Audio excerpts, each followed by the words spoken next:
Good evening, everyone. Let us start tonight's service by reciting the congregational prayer. The words will be shown for you. You can follow along, please. We offer our salutations to the all-loving being who endows all beings with consciousness. We meditate on the Lord, who is the origin of the universe.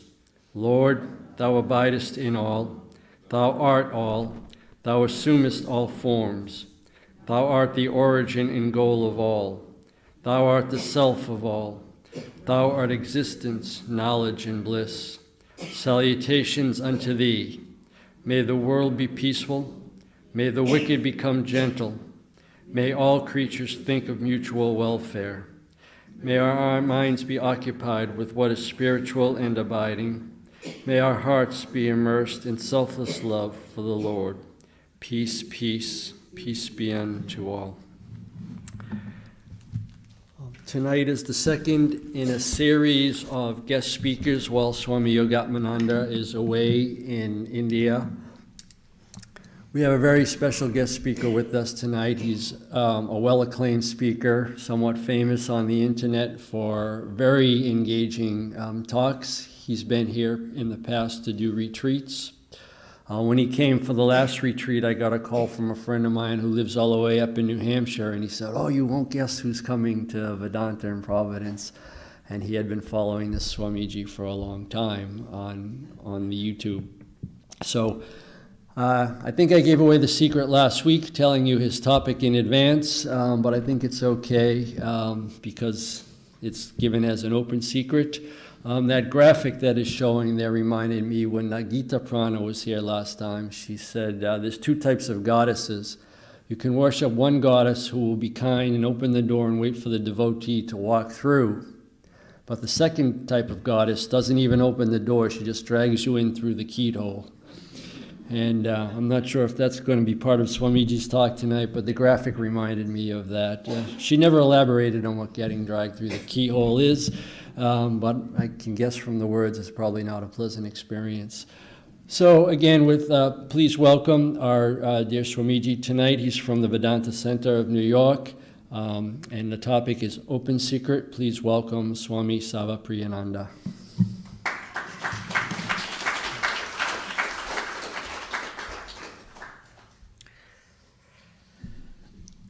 Om Asato Ma Sadgamaya Tamaso Ma Jyotirgamaya Mrityurma Amritam Gamaya Om Shanti Shanti Shanti.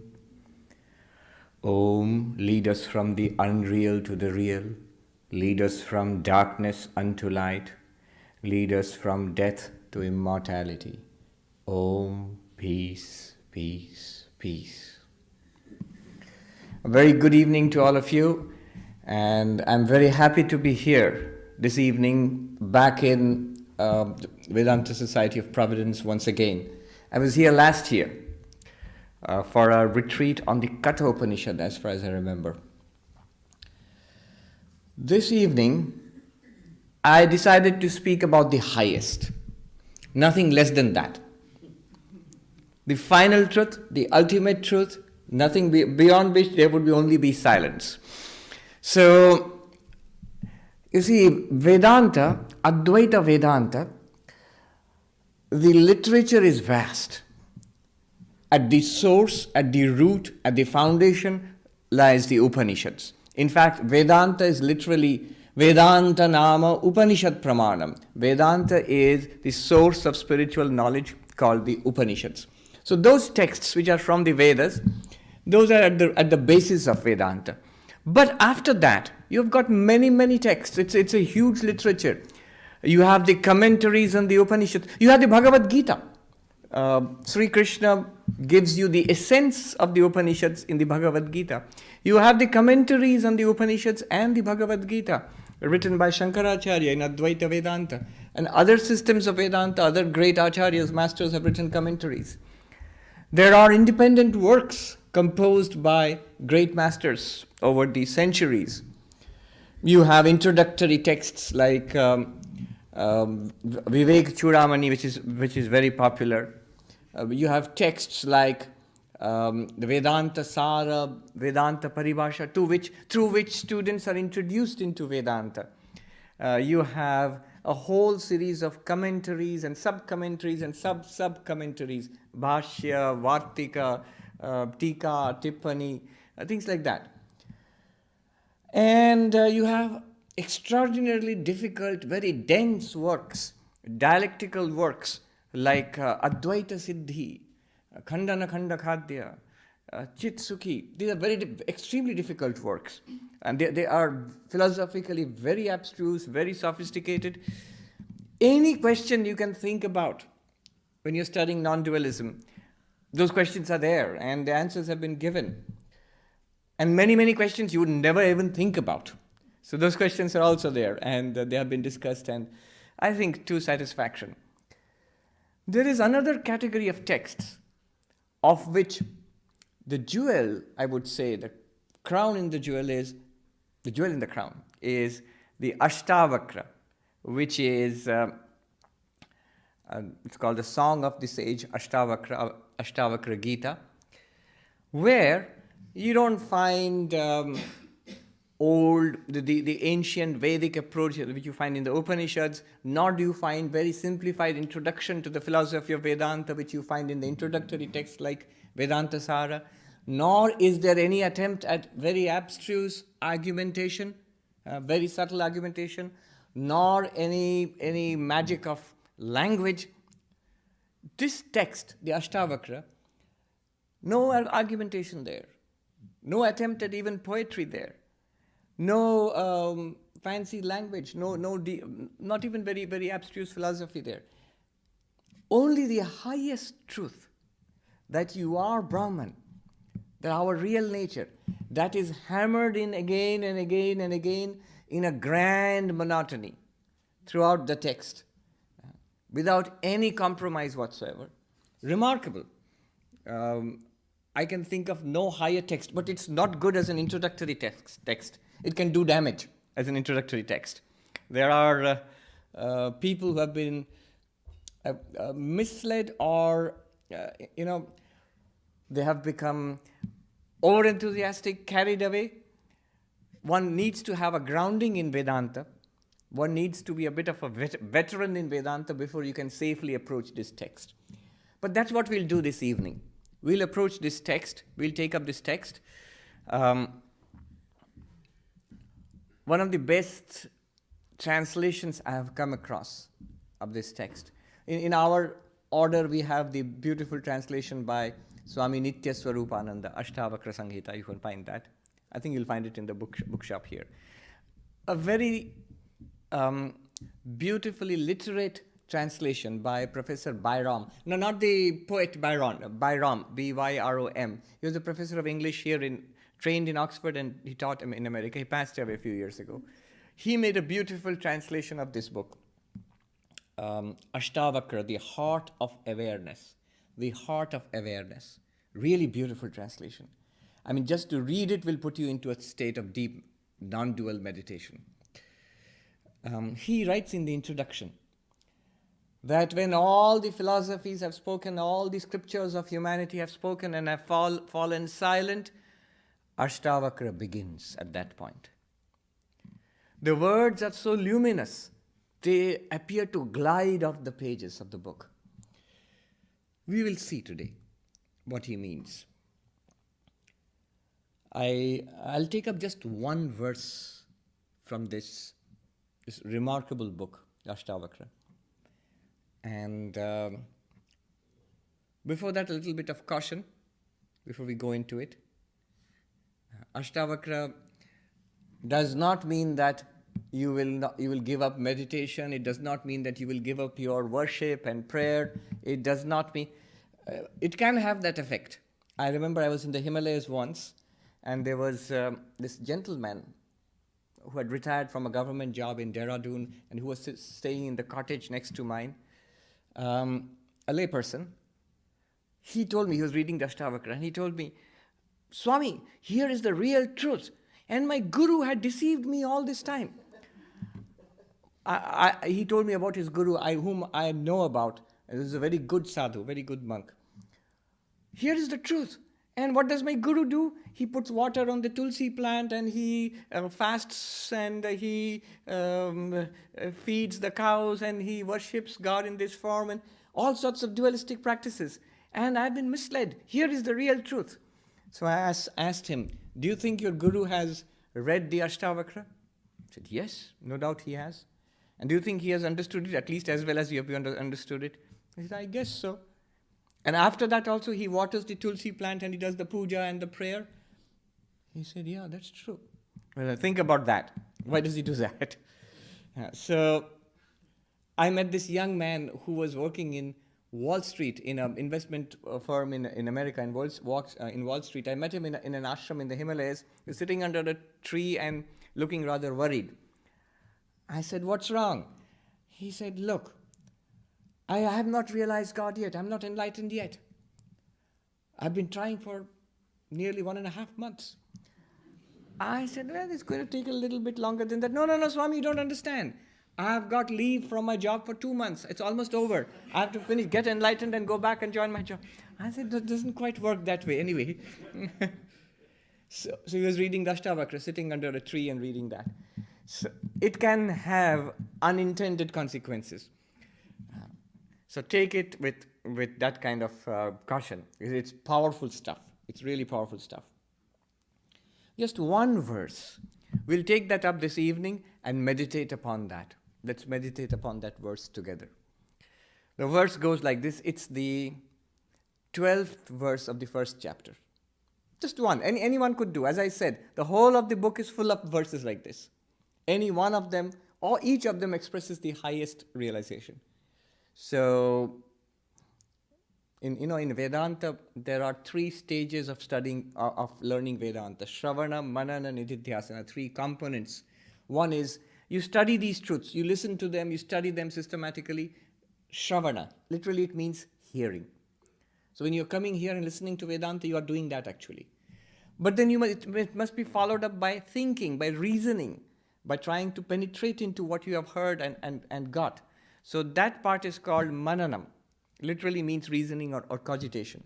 And finally, once you are convinced of it, once a clarity has come, you must dwell on it, assimilate the truth through meditating on what you have got.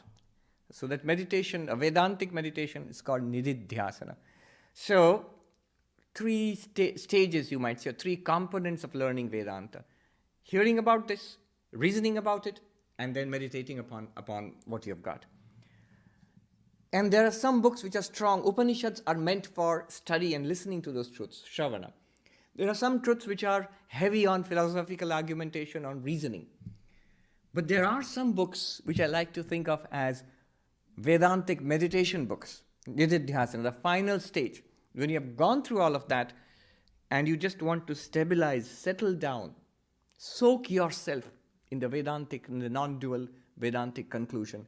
For that, books like Ashtavakra are useful. I have given this talk, this particular verse, I have done it once in Raleigh, North Carolina. I thought it's just one verse will be enough, 1 hour will be enough for it. I went through it for 1 hour and 40 minutes and still couldn't finish it. So don't worry, I won't keep you for 1 hour and 40 minutes. But we'll see as much as we can do. Remember, it's just one simple, straight message. The verse is the 12th verse of the first chapter. It goes like this. Atma sakshi vibhu purnaha eko muktaschidakriyaha asanga nispriha shanto Brahmat samsara vaniva. What does that mean? Atma. You see, what is Vedanta about? Atma means the self. Even when you say the self, it still sounds pretty philosophical and abstract. It means you. It literally means you. In Indian languages, the word Atma has got other meanings. Some people think Atma means the departed ones, the ghost or something like that. No, it just means you, your own self, right now, what you are. Vedanta is about yourself. Vedanta is not really about God. Vedanta is not about how this universe was created. These things are discussed, but only secondarily so. It's not about how this universe was created. It's not even about God. It's not even about karma, not even about heaven and how to go to heaven. No. Vedanta is centrally about you, Atma, about yourself. Why should that be interesting? Well, first of all, why shouldn't it be? What's the most interesting subject we have in the world? Ourselves. We ourselves. So if something is entirely about you, you would be interested in it. But more than that, deeper than that, Vedanta says that all the purpose in life, whatever you're trying to do in secular life, in your jobs, in your relationships, in your day-to-day life, that happiness which you are seeking, that satisfaction and peace that you are seeking, we are all seeking that, and mostly ineffectually. I mean, all of us sitting here today, if we honestly look back upon our life, from the earliest childhood till today, what else have we trying to do except trying to be happy, trying to get some happiness, trying to avoid misery, overcome suffering? That's what we have been trying to do.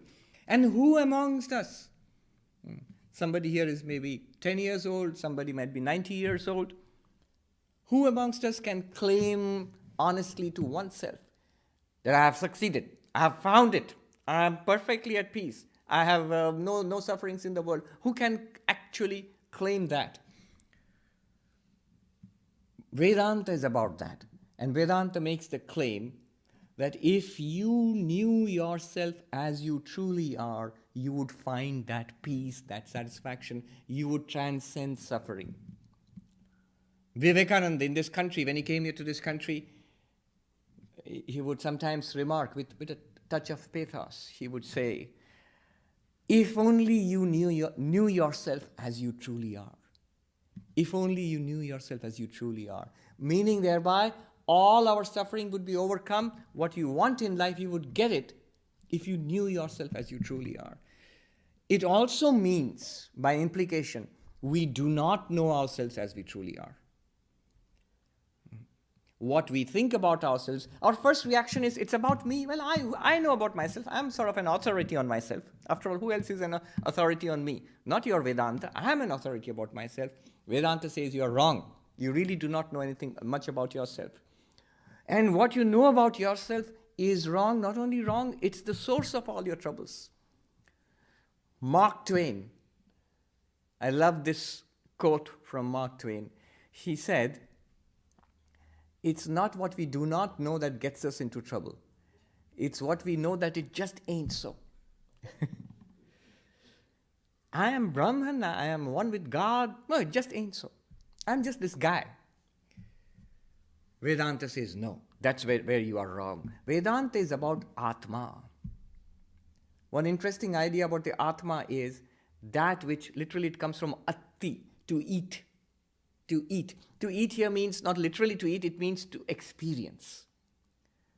We experience. We eat actually with our eyes, with our ears, with our tongue, of course, with our sense of touch and smell. With our 5 sense organs, we are eating. That means all the inputs that pour into us. That which experiences, eats the world of form and sound and taste and smell and touch. That is Atma. And that's only in the waking stage, right now. When you go to sleep and you dream, you see people and things happen to you, good dreams and nightmares and things like that. There also you are eating the subtle forms, not with your sense organs, but in your mind. All the images and things, the dreams generated in your mind. That's also an experience. You're still experiencing, but with the mind only, not with the physical senses. And then when we sleep, when we slip into deep sleep, waking, dreaming, deep sleep, when we slip into deep sleep, blankness, there also you're eating. In the Upanishadic word is Ananda Bhuk. You experience, you let us say, eat, experience the peace and the quietness and the blankness, the absence. Deep sleep is not an absence of experience. It's an experience of absence. So there also, that which eats in the waking state, through this body and through the five senses right now, in the dream state, in your mind, and in deep sleep, in that blankness and restfulness, the one continuous thing, that is the Atma. Atma. Sri Ramakrishna, some people say, all this Vedanta you're teaching, but Sri Ramakrishna taught a simple religion of bhakti, of love of God. True. There is a collection of Sri Ramakrishna's sayings. I always carry it in my, I've got it, thank God, in my pocket. Wherever I go, I take it. This is the sayings of Sri Ramakrishna. It's the only book that Swami Brahmananda ever wrote. I think it's translated into English as Words of the Master, a small book. So it's just the choicest sayings of Sri Ramakrishna collected by Swami Brahmananda. And this simple devotee of Kali, the lover of God, you know what's the first saying in this book? The very first one. I'll read out the first sentence in Bengali and then translate. First saying in this book. Manush apnake chinte parle bhagavanke chinte pare. When a human being, a person, when this person knows himself or herself, that person knows God. When you know yourself, you know God. This is Sri Ramakrishna. Atma, the self. If you would know yourself as you truly are, you realize God. You go beyond suffering. You attain permanent bliss. So important to know the self. Now, our first reaction is, I know myself. Who am I? I'm this person, this body, this mind. The next word, Atma, Sakshi, Vibhu, Purnaha, Sakshi. The next word. What is the self? Is it this bundle of flesh and blood? Is it the person in this body? The mind, the intellect, the memories, the likes and dislikes, the knowledge. The person I think I am. Is that the self? Or is it something beyond that? According to Vedanta, you are, the real self is the witness consciousness. It is that which experiences. I said which experiences in the waking state, in the dream state, in the deep sleep state, the one unchanging experiencer which enables all experience. What does that mean? Take a simple methodology. It's a philosophical inquiry into who am I. What technique? There are many such techniques in Vedanta. They are called prakriya techniques, methodologies. Take one. This technique is called the technique of the seer and the seen, drig drishya viveka. Simple technique. What does it say? Remember, the purpose is to discover Atma, the real self. Ken Wilber has written a book, the Atman Project. Atman Project. It's about discovering who we really are. What does this method say? It says this, follow this carefully. It says, you are that which experiences. That which is experienced is not you. I'll repeat that. It's pretty simple. Anything that you experience, it's not you, not the real self, not Atma. That which experiences is the Atma. What you see is not yourself. The one who sees is you. Drig drishya literally means the seer and the seen, differentiating the seer and the seen. Do you see it? Yes, then it's not you. Did you experience it? Yes, then it's not the Atma. It is something that the Atma experienced. A simple operating procedure. Simple methodology, but it will have tremendous implications when you actually use it. Let's use it. Take a look around yourself here. This room, the things that you see, you know it. Even without any Vedanta, you know it's not me.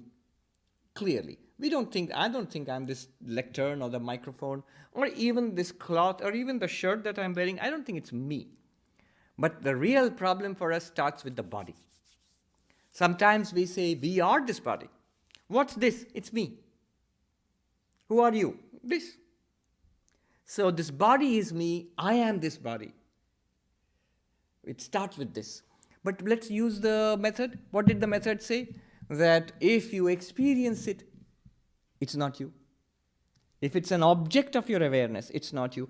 Are you aware of the body? Yes. I can see the body. I can feel the body. I can touch the body. Sometimes, unfortunately, you can even smell the body. So, the body is definitely an object of my experience. And using that methodology, that which you experience is not yourself, is not the self, not the Atma. If I experience the body, then the body is not the self. It's an object of experience. Okay, good.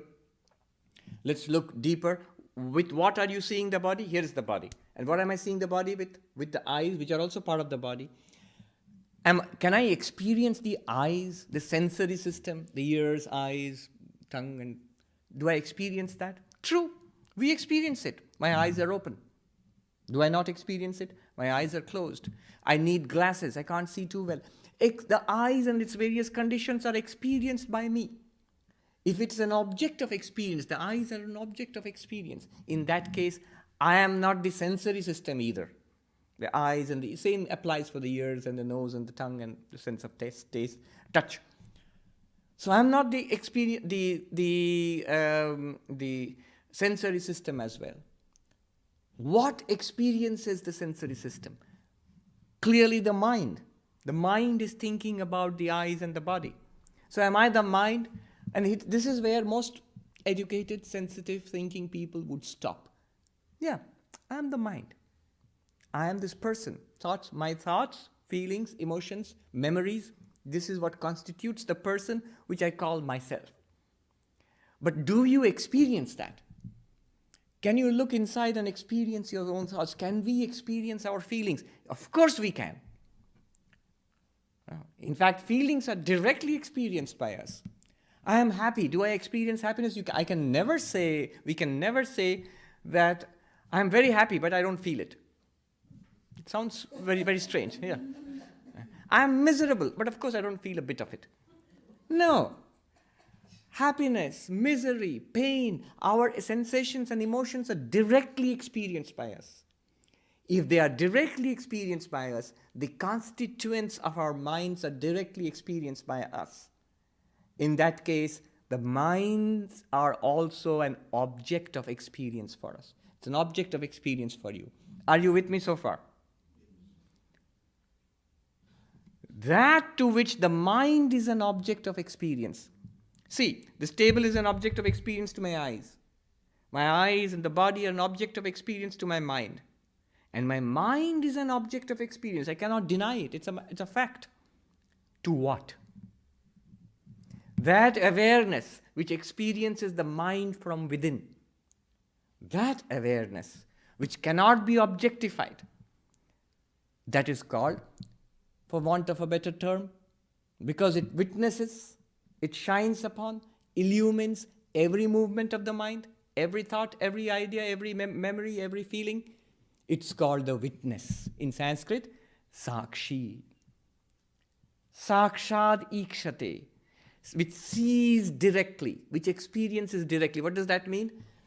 It is that witness consciousness through the mind which experiences the body. It is the witness consciousness through the mind and the sense organs which enables me to see you.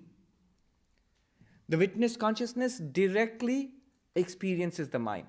But for us to experience the world, we need the instrumentation of the mind and the sense organs. Not directly. We do not experience the world directly. Through some instruments. You want to see bacteria, you need a microscope. You want to see the far stars, you need a powerful telescope. Through an instrument.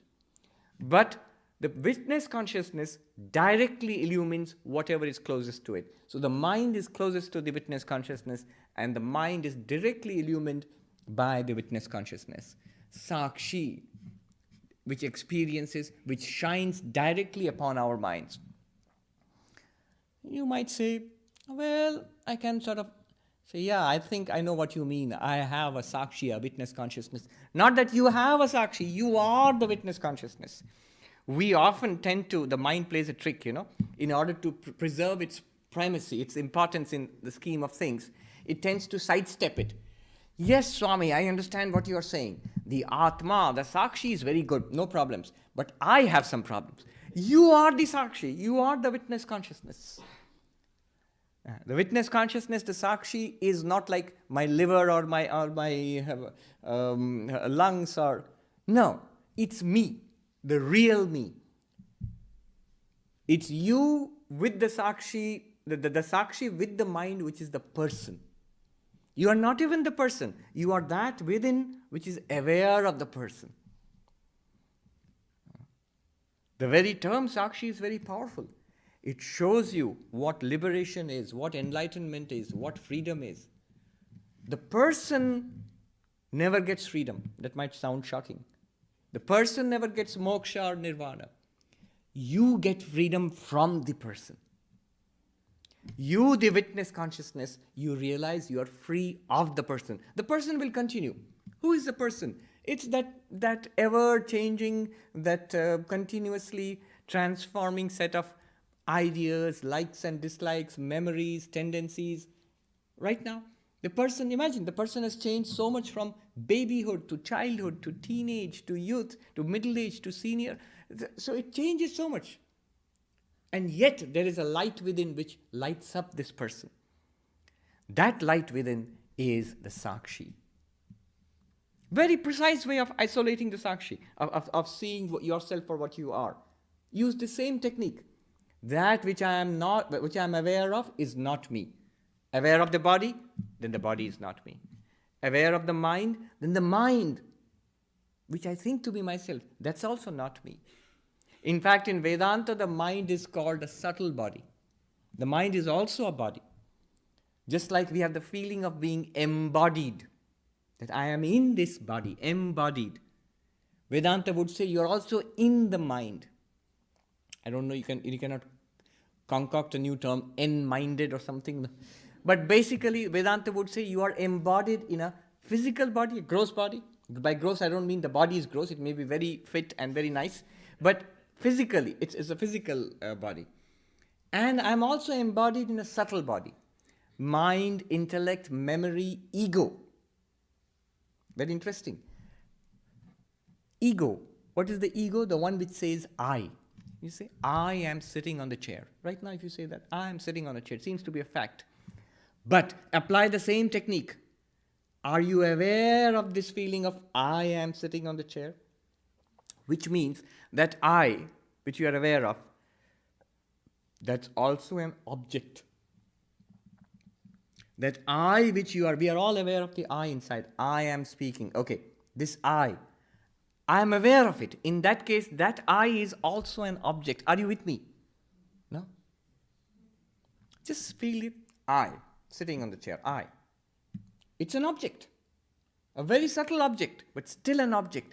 That which is aware, which shines on the I, on the very subtle object called the I, that one is the Sakshi, the witness. So the witness is something beyond the ego also. Not the body, not the mind. The illuminer of the body-mind, and through the body-mind of the universe. That unchanging consciousness is called the Sakshi. Swami, why did you say unchanging? I said unchanging because every change is illumined by that consciousness. If that consciousness were to change, if you are aware of that change, then the change becomes an object to that consciousness. It's not, the consciousness is not changing. It illumines a change. The change is an object different from that consciousness. By logic, by simple logic, you can see that that consciousness is unchanging. But remember, it's not an object. It's not a thing. If it were a thing, it would be separate from you.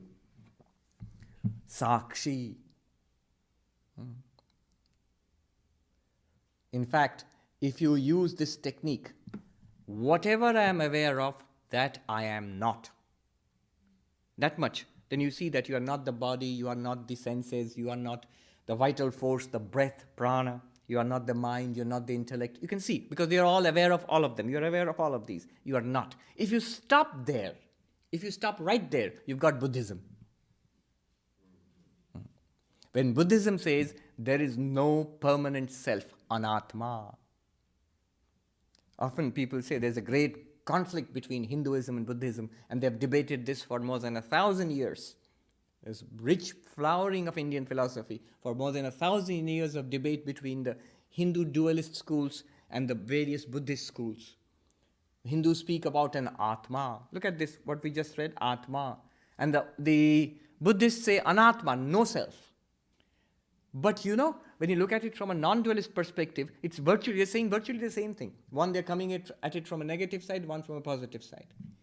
And there is merit on both sides. It's a digression, I know, but let me make this point.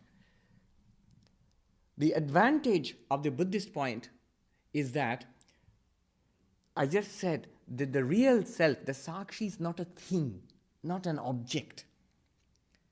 If you listen to it the way we speak about it in Vedanta, the way the Hindus speak about it, you get the feeling it's something. It's a thing. Something rarefied, something very subtle, but still a thing. If you take it from the Buddhist perspective, you see it's not a thing, not an object. That correction happens if you if you take the Buddhist approach. It's not a thing. They are right. It's not a thing. Absolutely, they are right. It's not a thing. It's not an object. But on the other hand, if you stick closely to the Buddhist approach, you get the feeling it's nothing. But it's not nothing either. The Buddhists themselves say that. Nagarjuna says, what's the highest? He says the ultimate truth, tattvam. The ultimate truth is shunyam, the void. What is the void? Is it something that exists? He says no. So it does not exist? No. It both exists and does not exist? No. It neither exists nor does not exist? No. Chatushkoti vinirmukta tattvam. The shunyam, the void, is something beyond the four alternatives.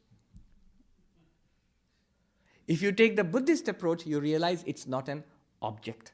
But you run the danger of thinking it's nothing. But the Buddhists themselves say that shunyam, the void, is not nothing. Then the Hindu approach is useful. You say that it's not nothing, it's the witness of that so-called nothing. Often in spiritual life you can end up with a vacuum, a void, a shunyam. And at that point, if you take this Vedantic approach, what is aware of this void? It's not another thing. It's something beyond all things, beyond all objects. So, Sakshi, the witness consciousness. Atma Sakshi Vibhu Purnaha. Vibhu, and very interesting word in Sanskrit. Vibhu generally means which pervades all things. In all variety, that one reality in all variety.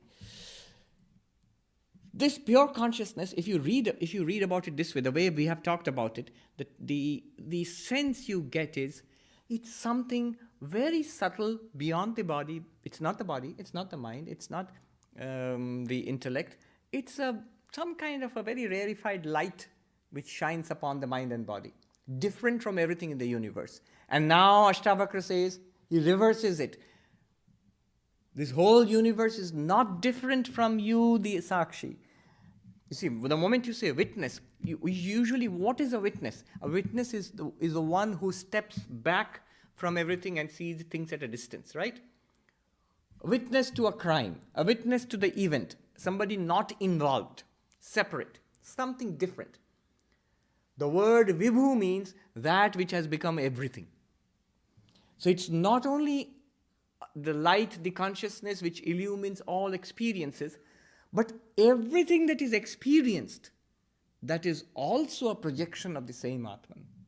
It is the same Sakshi, the same witness with variety of names and forms. That's difficult to understand. But without this, there would be no non-duality. Vibhu, the different ways of understanding this term. Vividham bhavati vibhu. The one which has become variety. Not become, but seems to be this variety. You are the witness consciousness. And what you experience, that also you are. This is the meaning of the next term. Shocking. It means I am not a consciousness apart from the universe, shining upon the universe in my isolated majesty, separated from everything in the universe. The great German philosopher who talked about monads, Leibniz, like stars in the night sky, apart from the rest of the universe, shining upon everything, not affected by everything else. But not just that, the whole universe is an appearance in your light. It's not apart from you. What you see around this is you yourself. It is by your own Maya that you project this entire universe in your awareness, and you are the witness of this game. So, vibhu, vividham bhavati, that which appears as manifold. Viruddham bhavati, viparitam bhavati, contradictory, just the opposite. That pure consciousness appears as this insentient thing of wood, of metal, of earth and sky and fire and water. Just the opposite of consciousness, a material existence. Viparitam bhavati, opposite. It appears as an opposite reality. Vivartam bhavati. In Sanskrit, vivartam means without changing appears as something else. The rope, the classic example in Vedanta, the rope without changing appears as a snake, right? In Vedanta, old example. And they say that a boy ran away from a village in India to become a monk. And his relatives, they went out to search for him. One man came back to the village having found that boy. He said, yes, he's in an ashram. He is studying Vedanta. He's become a monk. Oh, the villagers were very curious. What do they do in that ashram? What do they do? Well, they have a problem with snakes.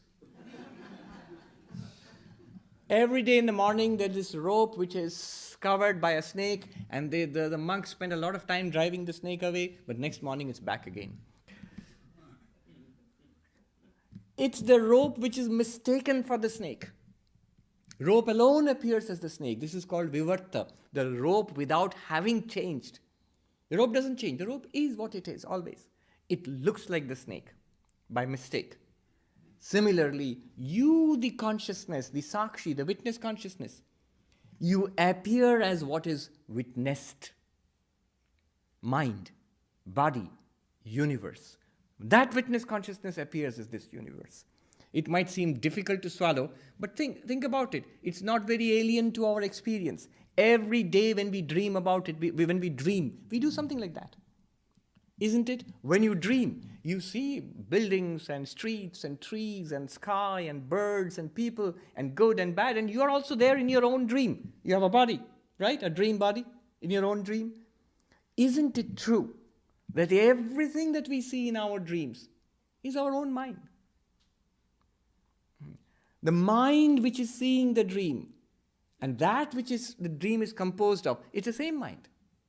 The mind itself projects its own movie and watches it. You are like that audience which watches its own movie. You create your own movie and you watch it. So, Sakshi Vibhuhu, entire universe appears to you in your consciousness. Vividam bhavati, vivattam bhavati, viparitam bhavati. The different ways of understanding Vibhu. And what else? Atma Sakshi Vibhu Purna. Complete. Purna means full or infinite. There is this peace chant, Shanti mantra, which is my favorite really. You must have heard it. Purnamadah Purnamidam Purnat Purnamudachyate Purnasya Purnamadaya Purnameva Vashishyate. From the whole or the infinite. From that infinite, this infinite has emerged. That is infinite, this is also infinite. And having taken the infinite from the infinite alone remains. What does that mean? You, the witness consciousness, and this universe, that which is witnessed. This universe which is witnessed is an emanation, is a projection from you, the witness consciousness. And this universe, what you experience as this in the world, the manifest universe, you and subject and object, this is infinite. It's that same Brahman. Beyond name and form, in itself as existence, consciousness, bliss, that is also the same Brahman. That is infinite, this is also infinite. This infinite has emerged or is projected from that infinite. That infinite, if you take the infinitude of this infinite, if you take the infinitude of this infinite, you recognize Brahman in this very infinite, then what remains? The infinite alone remains. In this very experience, if you recognize existence, consciousness, bliss, then existence, consciousness, bliss alone remains. Purnameva avashishyate. That Purnam. You see, our whole samsara, samsara means this worldly existence of trial and tribulation and suffering and unsatisfactoriness. This whole samsara. This is because we do not know our own infinitude. We see ourselves as this limited person. The moment you see yourself as this limited person, I am this body, then every problem of the body becomes my problem. This body is getting, it's sick, I am sick. It's hungry, I am hungry. It's getting old and diseased, I am old and diseased. It's going to die, I am going to die. Because I am this body. When we lose our infinitude, when we lose means we lose sight of our infinitude, and we experience this body and we think, I am this one, then samsara starts for us. Why? Not seeing ourselves as complete, desire arises, a desire for completion. I am subject to death, I must live, struggle for life. I am subject to hunger and thirst. I seek satiety. I seek food and sustenance. I am subject to the mind, the 101 desires of the mind. I want this and I want that. Otherwise, I will be unhappy. Then everything that the mind throws up, fancies, fears, frustrations, they all become my fears, my anxieties, my frustrations, my desires. Not knowing my completion, my infinitude, I think I'm finite. I am born and I shall die. I am limited to this much space. This is all that I am. Here is this wide world before me. So I feel threatened and small and unsatisfied. And I struggle for satisfaction. I struggle for security. Wittgenstein once said, religion is the search for absolute security. Vedanta says, as if in reply to Wittgenstein, you already have that absolute security. You just have to become aware of it. You have it. Nothing can touch you at all. Not knowing your purnatvam, your completion, desire comes. Desire is kama. And when desire comes, from desire comes action, karma. And when we have karma, action will give rise to results. To experience the results of our actions, we are born again and again. So, Shankaracharya says, avidya kama karma. Again and again he uses the phrase. Avidya means ignorance. Ignorance of what? Our purnatvam, our infinitude. You are not at all conscious. We are not conscious. We are not aware of our infinitude. Not being conscious about that, desire arises, kama. From desire arises action prompted by desire. And the results of that are our lives. So samsara comes from not knowing our infinitude, purnatvam. And Ashtavakra says, Atma sakshi vibhu purnaha. The end of the verse, he says, Brahmat samsaravaniva. By illusion, by mistake, by error, you seem to have samsara. Samsara means this unsatisfactory life that we seem to lead. It's an error. You are not a samsara. You are not trapped in samsara. You're completely free even now. But you do not know it. That not knowing leads to the error that I am a samsari, that I am in the midst of samsara. Not knowing what? Not knowing that you are the sakshi, the witness. What do we feel? We feel I am the doer and I am the experiencer. In Sanskrit, karta bhokta. Right knowledge, correct knowledge, sakshi, witness. Error, Brahma, delusion, karta bhokta, doer, the agent of actions, and the experience of results. I experience pleasure, I experience pain. You would say, but that seems to be true. Is it? Is it? Look a little deeply. A little investigation will show you the amazing truth beneath our day-to-day experiences. I sip a cup of coffee and I say, oh, what a nice cup of coffee. I experience pleasure. So did you not experience pleasure? Are you aware that you experienced pleasure? Yes. What is it that is aware of you, the mind, through the sense organs, drinking coffee and experiencing the flash of pleasure? There is an awareness, a background awareness to the whole show. Did that background awareness have pleasure? Is it the one in pain or in pleasure? No. It is the illuminer of the experience of pain and pleasure.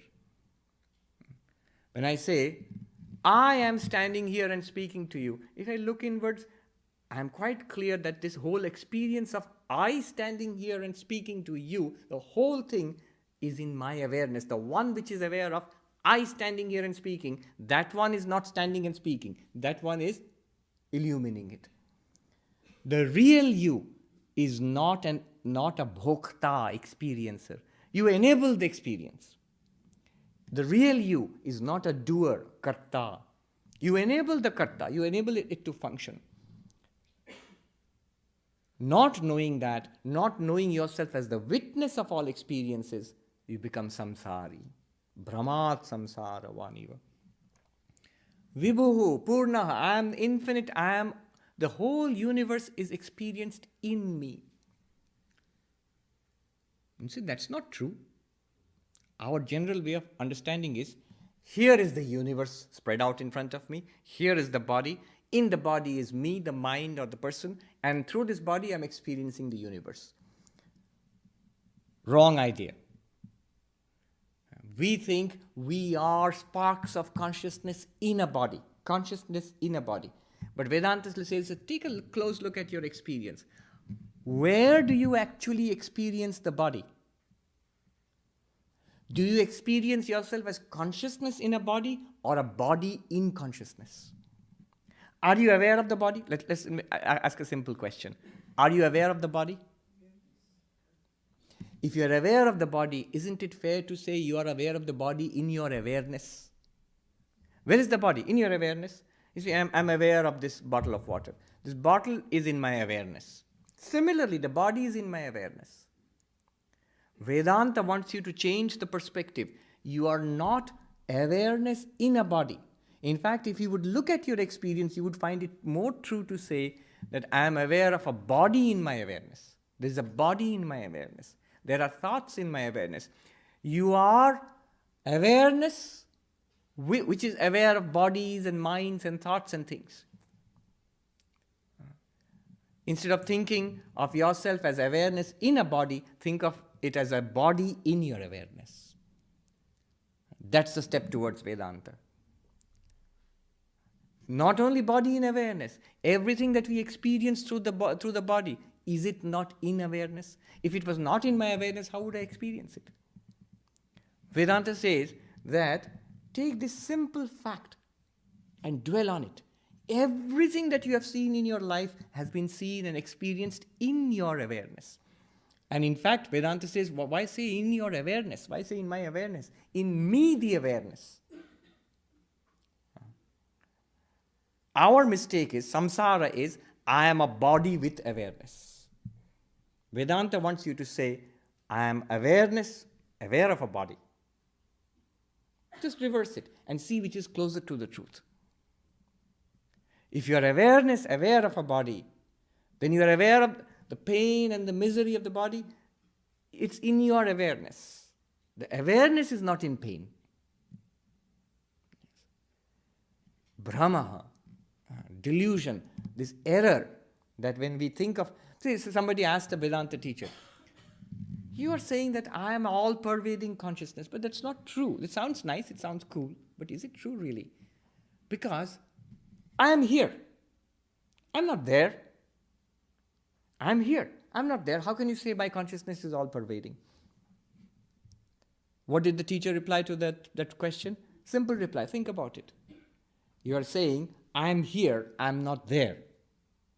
The teacher said, here and there, are they both not in your awareness? Here, the concept of space, here and there, both are in awareness. You are thinking, because of the body-centeredness, you're thinking, I am here and I'm not there. But here and there, both are concepts, are experiences in your awareness. Is it not so? Think about it. It's a very strange way of experiencing things, but it's true. If you look at the dream example, in the dream, the entire thing which you dream, suppose you're dreaming all this, then you think, I am here and this building is outside. But when you wake up, you would see that the building, outside, inside, all were in my head. That's true. Brahmat samsara vaniva. As if you are a samsari. Completely by error. You're not really a samsari, you're not really trapped in samsara. All of samsara shines in you, the sakshi, in you, the witness consciousness. Atma sakshi vibhu purna ekaha muktaha chid akriyaha. I'm almost out of time, but let me run through it quickly anyway. How many atmas? How many witnesses? Our first reaction would be to say, okay, I am one witness of this body and mind. There's another one, there's another one. There's so many bodies, so in each one of them there must be a separate witness. Vedanta says only one witness, in which many bodies, many minds shine. But you are one consciousness. In the Gita, 13th chapter, Kshetra Kshetragya, the field and the knower of the field, Krishna says to Arjuna, Kshetragyam chapi mam vidhi sarva kshetreshu bharata. What does that mean? In all these bodies and minds, how many consciousnesses are there? Krishna says to Arjuna, know me alone to be the one consciousness in all bodies and minds. This question, this answer, this statement of Krishna's answers two profound questions. One is, how many selves, how many atma, how many witnesses, witness consciousnesses? One. And second, Vedanta is supposed to be some kind of religion somewhere. Where is God? You haven't mentioned God even once. This is the concept of God in Vedanta, the one consciousness in all bodies and minds. Krishna says, Kshetragyam chapi mam vidhi, know me, Krishna, to be the one consciousness in all bodies and minds. So God is the one consciousness shining through all bodies and minds. This unity, this identity of self is what is called God, or in technically in Vedanta, Saguna Brahman, Antaryami. Ekaha, we are all one existence. Muktaha, free. You see, the general idea is in Hinduism, Buddhism, Jainism, the Eastern religions, the goal is freedom, spiritual freedom. I must be free of body and mind. I must be free of the cycle of birth and death. Advaita Vedanta says you already are free. All that you need to know is that to know that you are free. You were free, you are free, and you will always be free. General idea in spiritual life in Hinduism or other Eastern religions is you go through a lot of spiritual practices and then you attain freedom. That seems to be logical. Oh, I'm bound by suffering, by birth and death and so on and so forth. And I shall attain freedom. Ashtavakra says the real truth is you are already free. Only problem, the little hitch is that you don't know it. Brahmat samsara vaniva. By error you think you are trapped in samsara. The conventional idea of freedom in spirituality is I'm trapped in birth and death, and after a lot of spiritual practice I will be enlightened and I will get moksha, freedom. So I had many births and deaths, now it has stopped, I'm free from births and deaths. That's the idea in Eastern philosophies. What Ashtavakra says is, this is for kindergarten children, for the other room. But for you who are veterans in Vedanta, let me give you the real deal. The real muktaha, moksha, real freedom is that not that I was trapped in birth and death in a cycle of existences and now I'm free from it. Rather, there was no birth and no death for me. I was never born, never died, nor am I born now. Birth and death are of the body, and even the body and mind are also appearances in that consciousness. They are not even real in themselves. So I am already free. I always was free and ever will be free. The enlightenment is just realizing this. That is a PhD level enlightenment. Muktaha. One of our monks in Uttarkashi, he was discussing with other monks that our Eastern religions speak about many lives, births and deaths, and freedom from the cycle of birth and death, whereas the Abrahamic religions speak about one life, and this concept of birth and death is not there, many lives is not there, reincarnation. In Hindi, punarjanma. After some time, the monks in our cottage there, they got irritated with him. And how long can you go on listening to these? So they stopped listening to his arguments. So he took his debating outside. There was a great teacher of non-dualist Vedanta in an ashram nearby. So this monk, he took it to him and said, Swami, here are the arguments in favor of many lives, punarjanma. And here are the arguments against. And that Swami listened to him carefully for a minute or two. And then he said, I'll tell you in Hindi and translate back into English. That Swami said, Are Mahatma ji, jab janm hi nahi to punarjanma kahe ka? My dear Swami, when there is not even one birth, where is the question of rebirth? Aap Mandukya padhiye, go and read Mandukya Upanishad. And this Swami came and told me, the one who got this snub, he said, it's impossible to talk to these non-dualists. They'll immediately take you cannot have a serious discussion with them. They'll take every question to Brahman and Maya. Is there one life and one death, or many lives and many deaths? And the answer was, there isn't even one life. What to speak about many lives? There is only Brahman, that one light, one existence, consciousness place. Brahmat samsara vaniva. It's only out of simple delusion, that ignorance of this fact, that we seem to be trapped in samsara. Asangaha. Asanga means non-attached. Non-attached means not that you are supposed to practice non-attachment. I'll stop here, don't worry. I'm not going to go on for 1.5 hours. It's not that you're supposed to practice non-attachment. It's a good practice. But what Ashtavakra is telling us is, you are non-attached. You already are. Notice the fact. Nothing sticks to you. Grandparents and parents have come and gone. If they have not gone, they'll go. Bad news, but yes. People come and go. Things come and go. Youth comes and goes. This body also comes and goes. Pleasant experiences come and go, become memories. Memories come and go. Nothing sticks to you. You're completely non-attached. Some people say, no, Swami, we are not monks. We are very attached to our near and dear ones. Take the example of the greatest attachment possible in human life. A young mother with her baby. The strongest possible attachment. She's all about taking care of the child.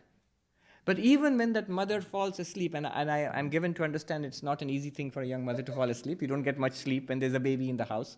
But when you finally do fall asleep, the thing which is dearest to you, your little baby, even that goes out of your mind. The whole world slips away and you slip into peaceful slumber with the greatest of relief and happiness. Every day, the entire world slips away from our awareness. You are unattached to the universe. The entire universe, you are unattached is a fact. Everything, all of this is a show in the light that you are. Dances in front of you and disappears. Don't catch on to it and say that this is who I am. This body is who I am. This will also change and disappear after some time. Asangaha. This witness consciousness, the Atman which you are, is completely detached. You don't have to be detached. You don't have to practice non-attachment. Just recognize the fact that you're not attached to anything in the universe. One of the monks whom I revere very much, like my mentor, I joined the order under him. Very wonderful monk. I mean, so disciplined, very hardworking, lot of service he has done, regular in his meditation, in his prayer, in his studies, in his worship. All the yogas, Karma Yoga, Raja Yoga, Bhakti Yoga, Jnana Yoga, all of them are manifested in his life. Wonderful Swami. And I asked him once, what's your spiritual practice? Not me, somebody else asked him. But his answer was very remarkable. The one who does so many things, he said, I have only one practice. Only one thing in life I hold on to, detachment. Asangaha. It's your very nature. Your nature is its... To all the dreams that you see, you are continuously detached. The snake which appears on the rope, is the rope attached to the snake? There is no snake. What will it be attached to? So similarly, everything in the universe, it's not being cold and unattached and cold and indifferent. It's just recognizing the truth that all of these are experiences which shine in me, the awareness. It is equally true to say, I am one with everything. One position. I am completely detached from everything. Another position. Both are exactly the same thing. If you understand both to be the same thing, you have understood non-dualism. Otherwise, Brahmat samsara vaniva, as if trapped in samsara, by delusion, by error, by confusion.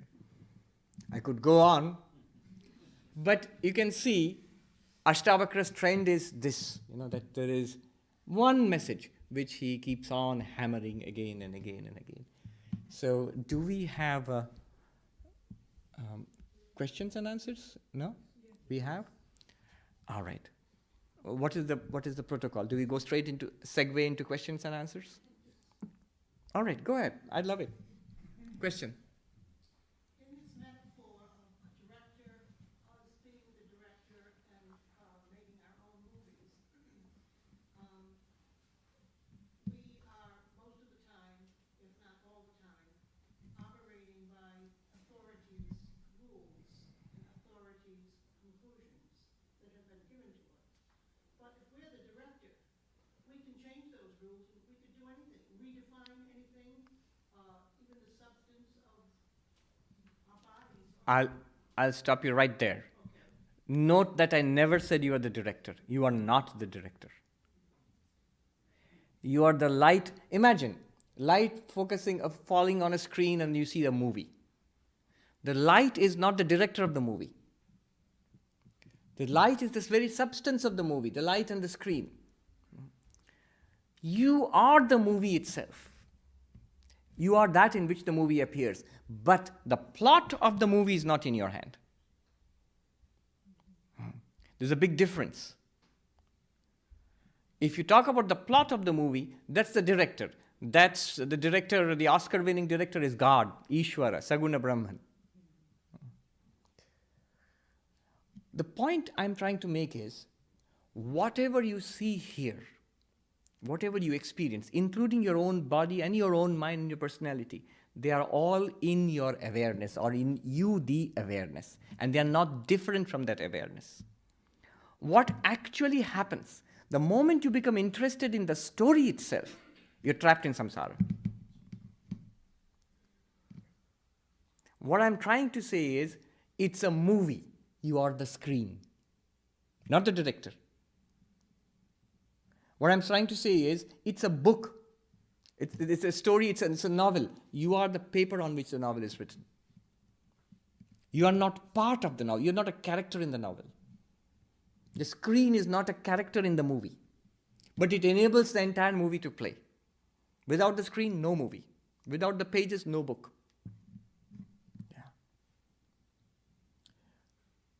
It might seem nice to think I am the director, let alone being the director of the entire universe, not even really the director of your own dreams. We have limited control over our own dreams also, which we imagine our dreams, but it's very difficult to control our dreams also. Let alone this entire universe. In the universe, if you say who controls it, in the universe there is a process of cause and effect, causality, karma, and that is executed by what is called Ishvara, Bhagavan. But you need not go into all of that because karma, Ishvara, all of them depend on you, the consciousness. That enables the movie to play. But only thing that you need to know is, first of all, you are the reality. Everything else that you experience is a movie in you. You are Brahman, the reality. Brahma Satyam. Brahman is the reality. This entire life that you experience, Jagat, it's called Jagat. Mithya, it's an appearance, it's a movie. And you are the reality behind the movie. That's all you need to know.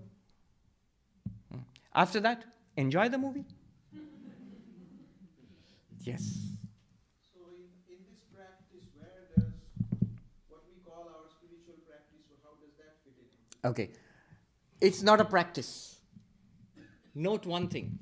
It's knowledge. You're supposed to know it. I remember, when we become monks, we are given, we are initiated into certain, they are called the Mahavakyas, the ultimate truth, expression of truth. Tattvamasi, that thou art, aham brahmasmi, I am Brahman. So after a group of monks were initiated, this was in the 80s, they went to Swami Gambhiranandaji, who was the president of the Ramakrishna order at that time, the young monks, newly minted monks. And they asked, we have a question. Yesterday we were initiated into sannyasa, into the order of monasticism. And one of the things we were given is the Mahavakya, the great saying of the Upanishads, I am Brahman. Is it like a mantra? How many times do we have to repeat it? How many times? Practice. How many times do we have to repeat it? And Swami Gambhirananda, who was famous for being very brief, he said, it is not for repetition, it's for realization. Next question.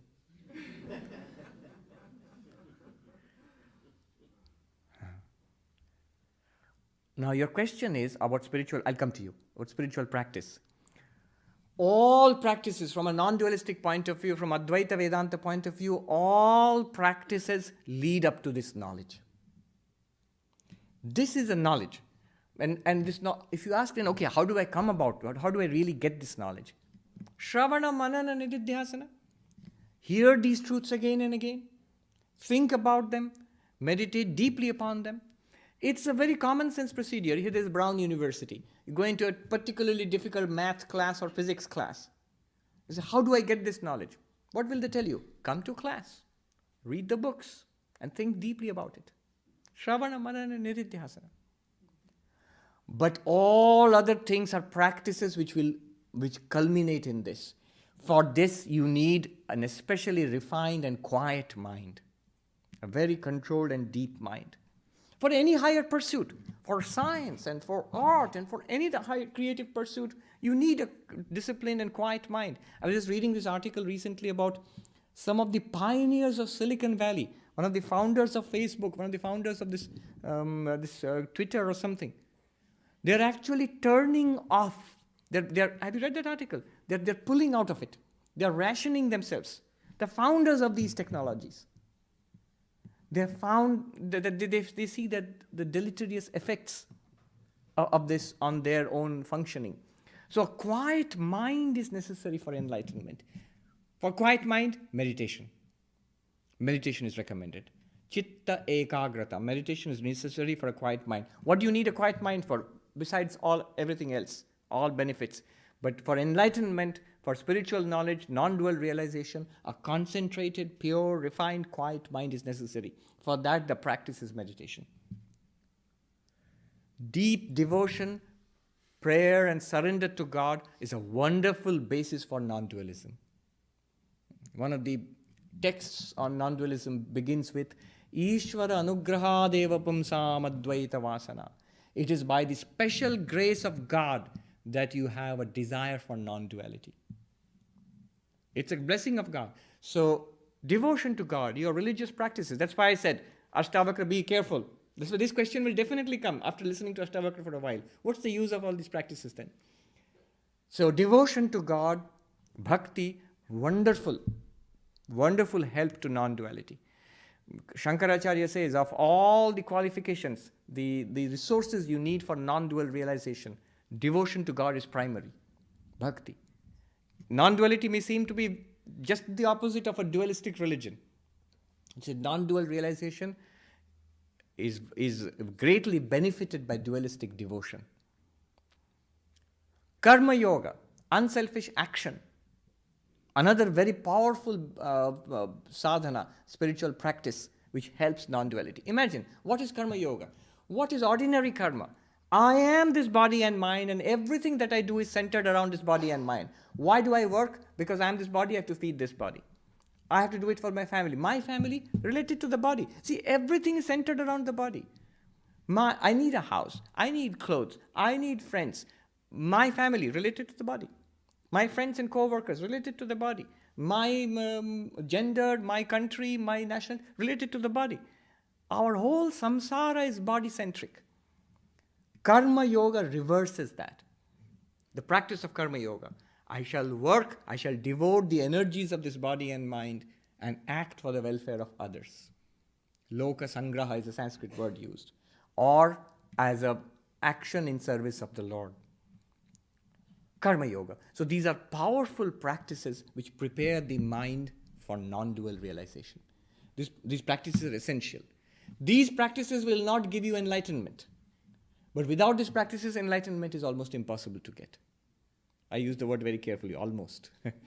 But anybody who wants non-dual realization is well advised to continue spiritual practices. Devotion leads to enlightenment. There's a funny story. The whole purpose of devotion is ultimately to lead you to non-dual realization. Of course, that's what we would say as non-dualists. The dualists would not say that. There's this person, it seems, who came to Ramana Maharshi, a funny story. He said to, you remember, you have heard of Ramana Maharshi who sat in the cave in Arunachala and who would advise, whatever you said, he would advise you, find out who you are. If you ask this question, should I meditate? He would say, who is asking this question? So who am I? Find out who am I. That was his answer. And he sat in this cave all the time and asked. So somebody came to Ramana Maharshi and said, I don't like this, who am I? I am devoted to Narayana, Vishnu, to the Lord Vishnu. I have devotion to Lord Vishnu. I like to pray to Lord Vishnu and worship Lord Vishnu. Is that all right? And Ramana Maharshi said, yes, that's all right. Oh, it's all right. And after death, I would like to go to Vaikuntha, the abode, the heaven, the abode of Lord Vishnu. Can I go? Ramana Maharshi says, if you like, you can go. I can, yes. And there will I see the Lord? Yes, you will see. I'll see the Lord, yes. And will the Lord see me? Of course, the Lord will see you. Oh, wow, that's wonderful. And will the Lord speak to me? Yes, the Lord will speak to you. Really? And what will the Lord say when He speaks to me? The Lord will say, find out who am I. Find out who you are. That's what the Lord will say. So all those devotional practices, the meaning is, ultimately, it culminates in that. You had a question? Yes. Swamiji, namaste. I have two questions. When you say Sakshi, it's same as Brahman, or is there any difference between these two terms? Okay, that's question number one. The second one? Number one. Second one is, I am Sakshi, but by error, I think I am samsari. Yes. So how do I remove this error? Because right now it's theory that I am not samsari, I am Yes. Sakshi. Yes. So it's avidya in me. All right, two questions. First question is, the witness consciousness, is it the absolute reality that Vedanta speaks about? Is Sakshi Brahman? Sakshi is the witness consciousness, and Brahman is the absolute reality, existence consciousness place. Straight answer, yes. When in Vedanta, the central teaching of Vedanta is Tattvamasi, that thou art, or Aham Brahmasmi, I am Brahman. Now, to realize that I am Brahman, first of all, you cannot do it directly, because I already have a wrong meaning of I in my mind. For me, I means body and mind. So if I say I am Brahman, I'll think this particular person is Brahman. No, not true. Ultimately, yes, but in the way I am thinking, it's not true. Then what do I have to do? First, I have to discover the real I. That I am not the body, I am the witness of the body. I am not the mind, I am the witness of the mind. And finally come to the witness consciousness. That witness consciousness is Brahman. So when you say, I am Brahman, that I there refers not to that person, body, mind, but to the witness consciousness. So Sakshi and Brahman are the same thing. In a pot, there's space in the pot and the space all around. There's one space, unlimited and unbroken. It looks like there's space in the pot and there's space outside. But really, Is there space in a pot? See, there is some space in this bottle, and there's some water in this bottle. Did I make a correct statement? When I move this bottle, is the water in the bottle moving with it? Sure. Otherwise, it will make a terrible mess. If the water stays here and the bottle moves. Is the air in the bottle moving with it? If it's airtight, then the air inside the bottle, is it moving with the bottle? Some of you are not so sure. Yes, it is. It's a fluid like anything else. Now here's the question. There is some space here also. Right? There's space inside this bottle. When I move the bottle, does the space in the bottle move with the bottle? No. You think so, but it's not true. When you have an empty glass, when you move it, is the space inside the glass moving with the glass? You think so. No. The glass is moving through space. The glass is moving through space. Space does not move with the glass. You see? Similarly, the space is not bounded by that glass. Similarly, this pure consciousness, this witness consciousness, is not bounded by body and mind. It is that unbounded witness consciousness is Brahman. Sakshi is Brahman. Now, next. Your question was, how do I realize that I am the Sakshi? How do I remove this error that I have where I think that I'm samsari when I'm sakshi? Yes, moment you are attached, when you think that you are the body-mind, you think you are the doer of your actions and you're the enjoyer or the experiencer of pleasure and pain. That's samsari. Karta bhokta is katritva bhaktitva is samsara. Now I'll lead you through, and it's not just for her. All of you, just try it. Who knows, we might just become enlightened. How do I realize that I am not this, this person of body and mind? I am the witness consciousness. How do I remove this error? Try it now. Here is the body. Look at the body. Is it a fact? I'm going to ask you a question. Do you notice it? I have to say yes or no. Yes. And that the body it's there. I'm going to ask you, is it a fact? Is it something theoretical? She asked a question. That I have learned it in theory that I'm a witness consciousness, but how do I actually see it? So I'm going to ask you this question at every stage. Is it theoretical or is it a fact? So here's the body. Is it theoretical? It's a fact. Yes, it's a fact. You don't even have to pinch it. You can see it. You can hear it. It's a fact. Not theoretical. So I am the experiencer of the body.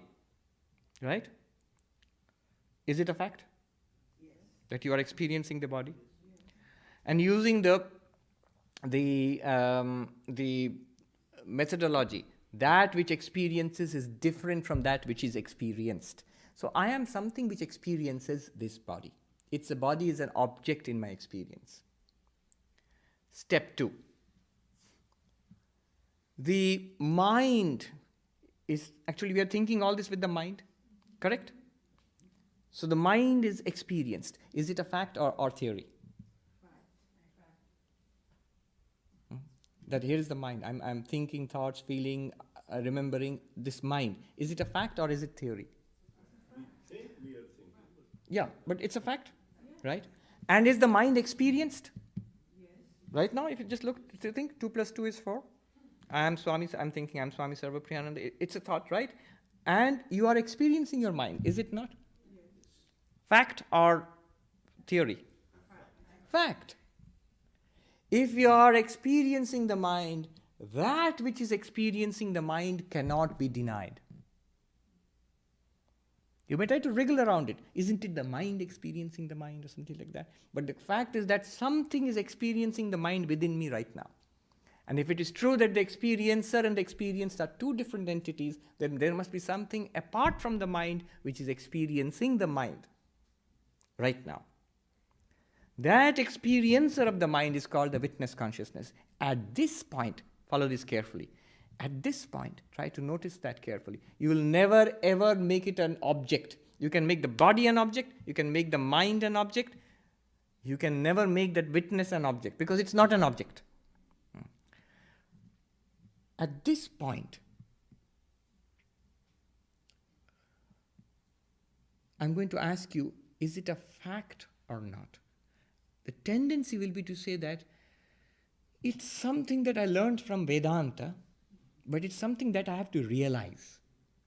I have to do a lot of spiritual practices, come to maybe a few more Vedanta classes, read a few more Vedanta books, and then I will be. One day there'll be this halo around my head and I'll be.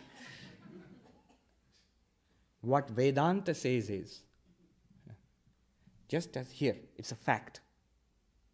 Thoughts, feelings, emotions, facts. That which experiences the thoughts, feelings, and emotions is also equally a fact right now. As much as a fact as this body. That witness consciousness is not a thing to be experienced later on, not a thing to be enlightened. I've just learned it theoretically, then I shall really experience it later. No, you are experiencing it right now. If you ever do get a separate enlightening experience, we all will, one day or the other, the breakthrough, that intuitive enlightening experience. In Vedanta, it's called Brahmakara Vritti. You know, the first thing that will strike us is, it was always there. Somehow I never noticed it. Enlightenment is, oh, now I have got something new. No, never. Non-dual enlightenment at least, Brahma-jnana, will always be, it was always there. Now I see it. Now I get it. The witness of your mind, of your experiences right now, is as much a fact as the mind, as the body. Right now. Try to dwell on that.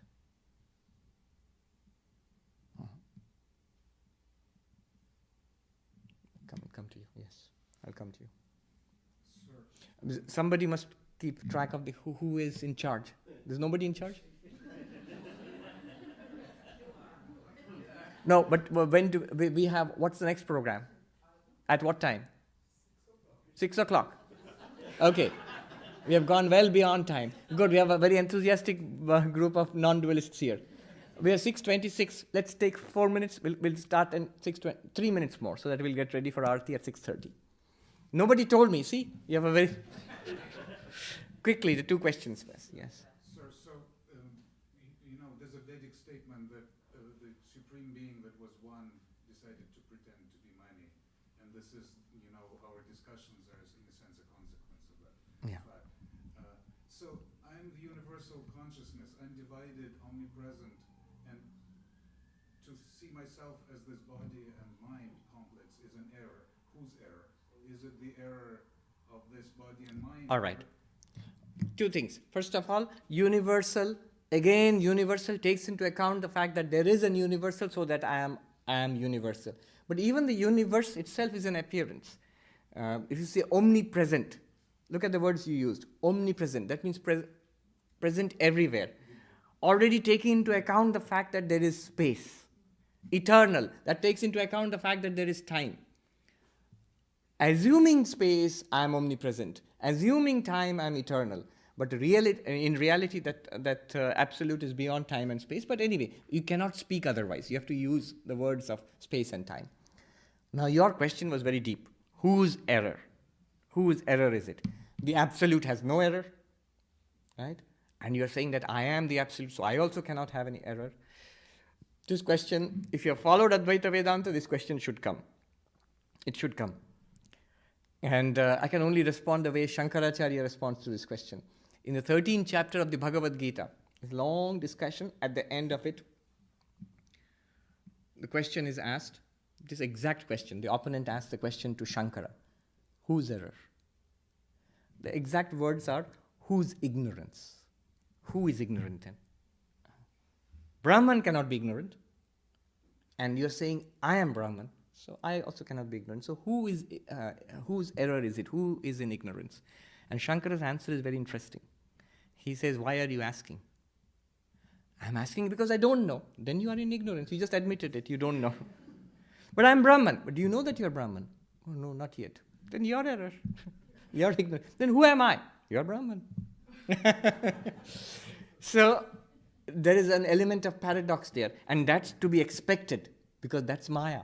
That's the very nature of error. If it was cleanly explained, very neatly and rigorously put out there, it would be knowledge and not error. You have discovered a fault line in the nature of reality. That shows that there is error. That shows that something is wrong. That shows that we are in the matrix. Question there. Last one. You realize you're the witness. Do you still have ambitions, desire to do anything in life? Right. Would it be boring? When you have questions like this, the first thing one needs to do is, very easy way of checking, is check with the lives of those you consider to be enlightened. And immediately you see their lives are more full. They are free of fear. We are driven by fear and desire and anxiety and terror. They're free of all of that. None of them ever seem to be bored. We are bored. Enlightened persons, the sages and saints of all mystical traditions throughout history, one thing that they are not is bored. They're never bored. Will they have ambitions and desires? Yes and no. One deep point, all desires and ambitions are where? In the mind. So as witness consciousness, no ambitions and desires, ever. The mind with its ambitions and desires will continue to appear in the witness consciousness, it will continue. But it will generally be for the welfare of everybody. In Sanskrit there's a term, loka sangraha. The enlightened person will continue to act. We might even continue to harbor desires. Vivekananda wanted to establish Vedanta societies. Well and good that he did. We are here today. But if you ask that person, really, do you have any desire? No. Do you have a desire to establish Vedanta societies and do good to others? Yes. Both are true. One is true at the level of the mind, of the projected individual, and the other one is an absolute reality, which is beyond all mind and desire. Thank you very much. Thank you.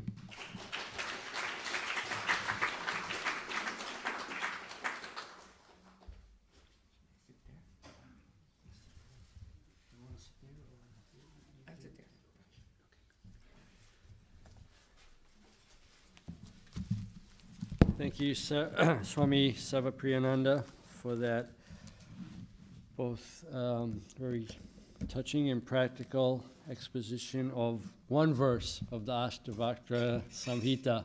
So we'll have you back, and maybe one verse per Sunday can take you many visits to exercise the full document. The programs will go on for the week as usual. This Tuesday, our own Pritwish starts a two-part series on M, the Chronicler of the Gospels. There'll be no Friday lecture this week. Srikant will continue his lectures on his inner and outer spiritual journey a week from Friday.